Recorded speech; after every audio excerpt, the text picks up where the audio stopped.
Not a Mary Sue. The case for Rey and the double standard around Luke Skywalker.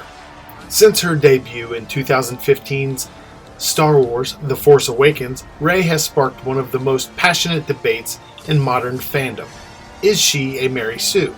It's a label often used to describe a character, usually female, who is unrealistically competent, instantly skilled, and narratively flawless. But when you line up Rey's arc next to the saga's original hero, the question becomes unavoidable. If Rey is a Mary Sue, then isn't Luke Skywalker one too?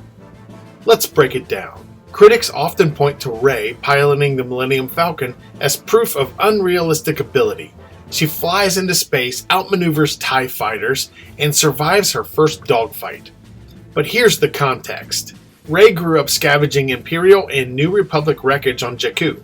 She explicitly says, "I've flown some ships, but I've never left the planet." Her takeoff is rough. She crashes into the sand, she scrapes structures, it's messy, not elegant. Now compare that to Luke. In Star Wars Episode 4, A New Hope, Luke goes from moisture farmer to combat pilot in a matter of days. Yes, he mentions shooting womp rats, but it's not impossible. I used to bullseye womp rats in my T-16 back home. But that's a civilian skyhopper, not a military-grade X-Wing in an interstellar war. Yet, he's immediately placed into Red Squadron and trusted in the galaxy's most important assault mission.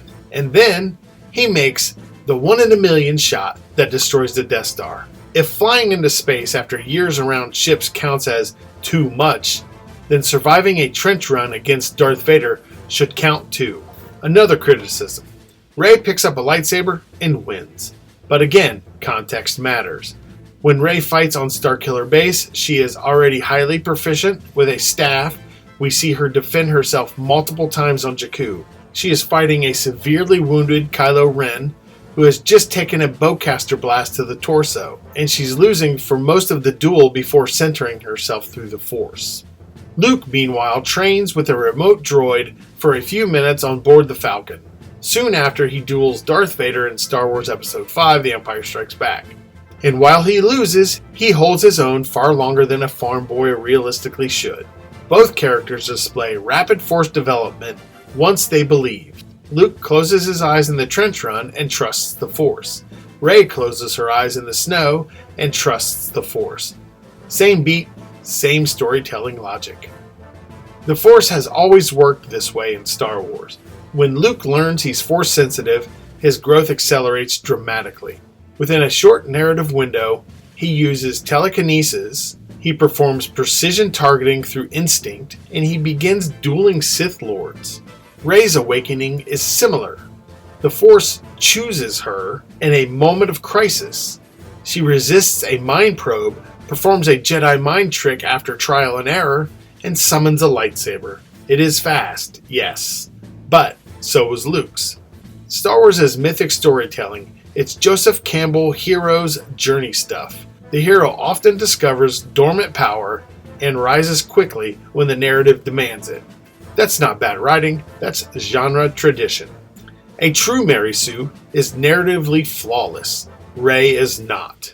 She is emotionally abandoned and desperate for belonging. She makes reckless decisions based on hope, going to Kylo Ren in The Last Jedi. She struggles deeply with identity and lineage. She fails to save people she wants to save. She nearly gives in to fear and anger. Likewise, Luke is impulsive, naive, and reckless, charging into Bespin before he's ready, for example. Both characters grow through mistakes.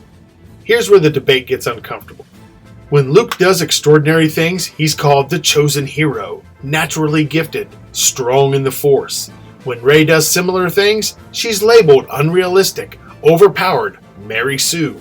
The structural storytelling is nearly identical. The difference is perception. If someone insists Rey is a Mary Sue because she adapts quickly, flies well under pressure, and channels the Force early, then logically, Luke must qualify too.